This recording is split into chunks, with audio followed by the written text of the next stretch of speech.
मैं बाहर हॉल में लेटा हुआ था और मुझे बहुत ठंड लग रही थी। तभी मेरी चाची मुझे देखकर कहने लगी, यहाँ बहुत ज्यादा ठंड है। अगर यहाँ लेटोगे तो बीमार हो जाओगे। तुम एक काम करो, तुम खुशी के कमरे में जाकर लेट जाओ। दरअसल हमारे घर में दो ही कमरे थे और खुशी मेरी चाची की छोटी बहन थी, जो इस वक्त हमारे घर घूमने आई थी। चाची की ये बात सुनकर मैं बहुत खुश हो गया था। मैं चाची की बात मानकर खुशी के कमरे में जाकर लेट गया। खुशी गहरी नींद में थी। जैसे ही आधी रात हुई, मैंने उसके चादर पर हाथ फेरना शुरू कर दिया। मुझे ऐसा लगा जैसे कि वो जाग रही है, पर मुझे कुछ कह नहीं रही है और शायद वो भी यही चाहती है। उसके बाद मुझे और भी हिम्मत मिल गई थी और मैंने अपना हाथ। हेलो दोस्तों, आज की इस रोमांचक कहानी में आप सभी का स्वागत है। मेरा नाम समीर है। मैं ज्वाइंट फैमिली में रहता हूँ। मेरे पापा मम्मी और चाचा चाची सब एक साथ रहते हैं। कुछ ही दिनों पहले मेरी चाची की छोटी बहन उनके पास रहने के लिए आई थी। वो मेरी चाची की सबसे छोटी बहन थी, इसलिए उसकी उम्र ज्यादा नहीं थी। वो करीब 22 साल की होगी। वो बहुत ज्यादा सुंदर थी, लेकिन मुझे उसे सुंदर कहने में शर्म आती थी और मुझे यह डर भी लगा रहता था कि कहीं वो यह सब चाची को ना बता दे।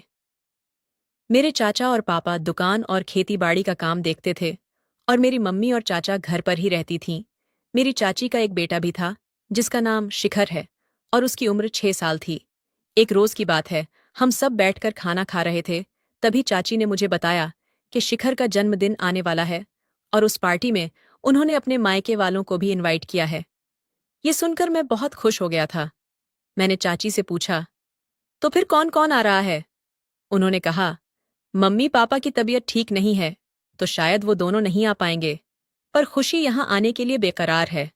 वो कह रही है, मेरे दीवाने इकलौते भांजे का जन्मदिन है, मैं तो जरूर आऊंगी। चाची बोली, जब वो बस स्टैंड पर आ जाएगी तो तुम उसको ले आना।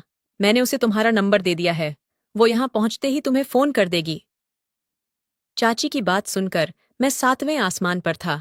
मैंने खुशी को पहली बार चाचा जी की शादी में देखा था और जिस दिन मैंने उसे देखा था, उसी दिन मैं अपना दिल हार गया था।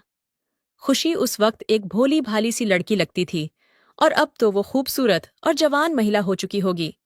मैंने जल्दी से अपना खाना खत्म किया और अपने कमरे में चला आया। मैंने अलमारी से नए कपड़े निकाले और उन्हें प्रेस करने लगा, क्योंकि आज मैं खुशी को अपनी तरफ आकर्षित करना चाहता था। मैं खुशी को लंबे समय से पसंद करता हूँ, पर आज मुझे ये जानना था कि वो भी मुझे पसंद करती है या नहीं। अब मैं खुशी के फोन का इंतजार कर रहा था। मैं बस यही सोच रहा था कि वो जल्दी से मुझे फोन करे और मैं दौड़ता हुआ उसके पास पहुंच जाऊं और उसे अपने गले से लगा लूं। पर एक हकीकत ये भी थी कि ये सब मैं सपने में ही सोच सकता था, क्योंकि असल में तो मैं कुछ भी नहीं कर सकता था। यही सब सोचते सोचते मैंने अपने कपड़ों पर प्रेस कर ली और नहाने के लिए बाथरूम में घुस गया।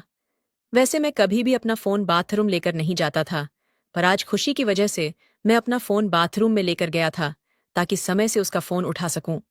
मैंने जल्दी से नहाया और अपने कपड़े पहनकर बाहर आ गया। आज मैंने अपना महंगा वाला परफ्यूम लगाया था, जिसे मैंने अब तक बाहर नहीं निकाला था। कुछ देर बाद मुझे एक अनजान नंबर से फोन आया।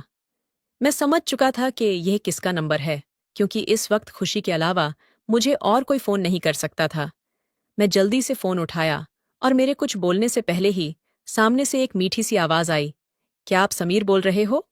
मैंने कहा, हाँ मैं समीर बोल रहा हूँ, आप बताओ। वो बोली, मैं बस स्टैंड पर आ गई हूँ, आप मुझे लेने आ जाओ। इतना सुनते ही न जाने मुझे क्या होने लगा था। मैंने कहा, आप बस 10 मिनट रुको, मैं अभी आता हूँ, और इतना कहकर मैंने फोन काट दिया। मैं जल्दी से अपनी गाड़ी की चाबी ली और खुशी को लेने के लिए निकल गया। हमारे घर से बस स्टैंड तक 20 मिनट का रास्ता था। मैं तेजी से बाइक भगाकर 20 मिनट का रास्ता 15 मिनट में ही कवर कर लिया था। जैसे ही मैं बस स्टैंड पहुंचा और मैंने खुशी को देखा, तो मेरे होश ही उड़ गए। वो खिलखिलाती धूप में किसी परी की तरह लग रही थी। उसने ब्लैक कलर की एक ड्रेस पहन रखी थी और बाल खुले हुए थे। आसपास के सारे मर्दों की नजर उसी पर थी। उसकी लंबी हाइट, नीली आंखें, गोरा रंग और गदराया हुआ बदन हर मर्द के दिल को पिघला रही थी। मैंने ऐसी खूबसूरत बला आज तक नहीं देखी थी।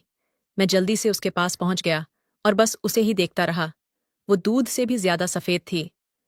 मैंने उसके हाथों से उसका बैग ले लिया और उसे अपनी बाइक पर बैठा लिया। आसपास के सारे लोग मुझे ही देख रहे थे, क्योंकि वो खूबसूरत बला अब मेरे साथ जा रही थी। मैंने उसका सारा सामान आगे रख लिया था और खुद थोड़ा पीछे होकर बैठ गया था। मैं बाइक चलाते वक्त जानबूझकर बार बार ब्रेक लगा रहा था। मैं जब भी ब्रेक लगाता था तो उसके गर्म उभार मेरी पीठ पर लगते थे। मैं उसे छू तो नहीं सकता था, पर यह सब करके मैं उन्हें महसूस कर पा रहा था। मैं बाइक के शीशे से उसके चांद जैसे चेहरे को देख रहा था, और शायद उसने भी इस बात को महसूस कर लिया था।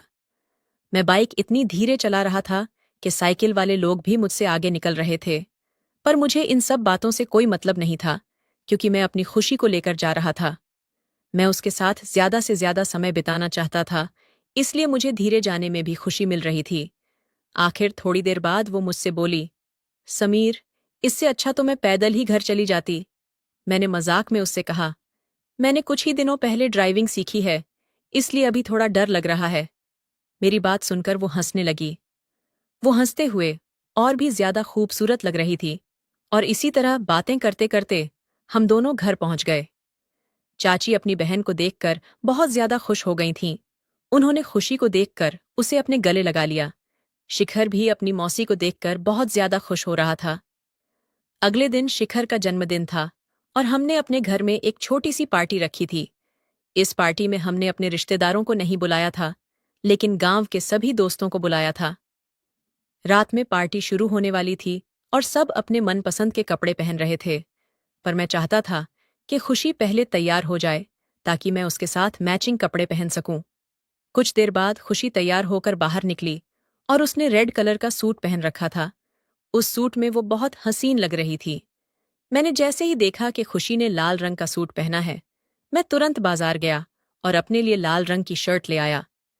मुझे लगा कि खुशी को यह देखकर अच्छा लगेगा, पर उसने मेरी इन छोटी छोटी हरकतों पर ज्यादा ध्यान ही नहीं दिया। पार्टी शुरू हो चुकी थी, और सब पार्टी एंजॉय कर रहे थे। खुशी शिखर के आसपास ही घूम रही थी, और मुझे उसके साथ वक्त ही नहीं मिल पा रहा था। रात के 12 बजे पार्टी खत्म हुई, और खाना खाने के बाद सब लोग अपने अपने घर चले गए। हम सबने भी अपने कपड़े चेंज किया और सोने के लिए अपने अपने कमरों में पहुंच गए। शिखर हमेशा से मेरे पास ही सोता था, पर आज उसने जिद पकड़ रखी थी कि मैं मौसी के साथ ही सोऊंगा। मैंने चाची से कहा, कोई बात नहीं, आज उसे अपनी मौसी के साथ सो जाने दो।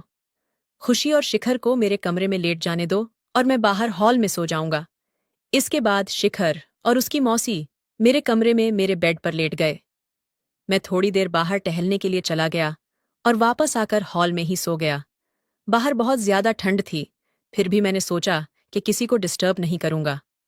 ठंड से अपना ध्यान भटकाने के लिए मैं अपना फोन चलाने लग गया। थोड़ी देर फोन चलाने के बाद मुझे नींद आने लगी। मैं फोन बंद करके सोने की तैयारी कर ही रहा था कि तभी चाची मेरे पास आ गई और बोली, समीर, यहाँ बहुत ज्यादा ठंड है। अगर तुम बाहर लेटोगे तो कल सुबह तक पक्का बीमार हो जाओगे। मैं तुम्हें ऐसे बाहर ठंड में नहीं सोने दूंगी। तुम भी अंदर जाकर खुशी और शिखर के साथ लेट जाओ। चाची जी की यह बात सुनकर तो मेरी खुशी का कोई ठिकाना ही नहीं रहा, लेकिन मैंने चाची के सामने अपनी खुशी जाहिर नहीं होने दी। मैंने कहा, नहीं चाची, इस तरह अच्छा नहीं लगता। चाची बोली, क्या अच्छा नहीं लगता समीर? मैं कह रही हूं ना कि अंदर जाकर लेट जाओ। और इतना कहकर उन्होंने मेरा हाथ पकड़ लिया और मुझे अंदर ले आई। मैंने देखा कि शिखर बड़े आराम से अपनी मौसी के साथ सो रहा है, और खुशी भी सोते हुए किसी हसीन परी की तरह लग रही है। चाची ने खुशी को जगाया और उससे कहा, खुशी, शिखर को अपनी तरफ खींच लो। समीर बाहर ठंड में सो रहा था, इसलिए मैं उसे अंदर ले आई हूं। खुशी अपनी आंख मसलते हुए शिखर की ओर देखने लगी, और उसे थोड़ा सा अपनी तरफ खींच लिया। मुझे थोड़ी सी जगह मिल गई थी, और मैं भी वहीं लेट गया। हम दोनों एक ही बेड पर लेटे हुए थे, और हमारे बीच कोई दूरी भी नहीं थी। खुशी ने शिखर को बेड के किनारे पर लिटा दिया था, और खुद बीच में लेट गई थी। उसके बगल में ही मैं लेटा हुआ था।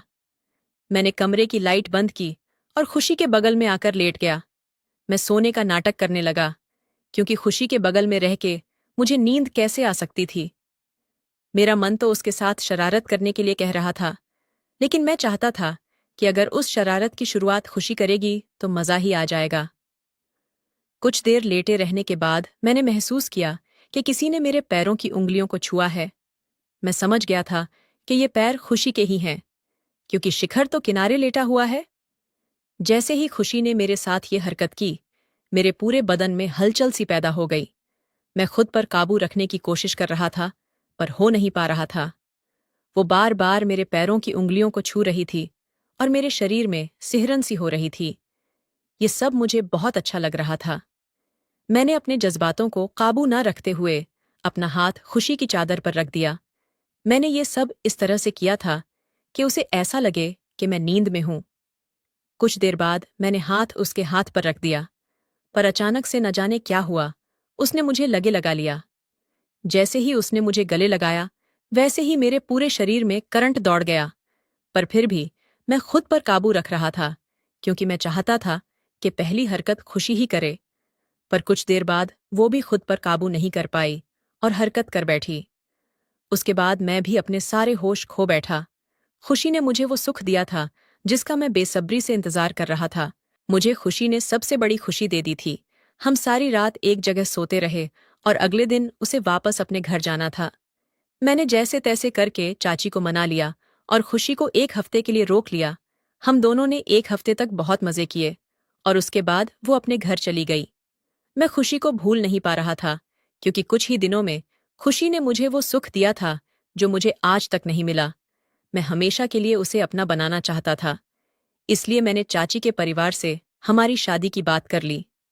मेरी अच्छी नौकरी की वजह से उनके घर वालों को हमारे रिश्ते से कोई दिक्कत नहीं हुई और किसी ने कोई ऐतराज नहीं जताया। 1 महीने के अंदर हमारी शादी कर दी गई और मैं खुशी को अपनी पत्नी बनाकर अपने घर ले आया। कमेंट करके ज़रूर बताइएगा कि आपको ये कहानी कैसी लगी। अगर आपको ये कहानी पसंद आई हो तो इसे लाइक करें और अपने दोस्तों के साथ भी शेयर करें। आगे भी ऐसी रोमांचक कहानियों के लिए हमारे चैनल को सब्सक्राइब करें और बेल आइकन दबाना ना भूलें।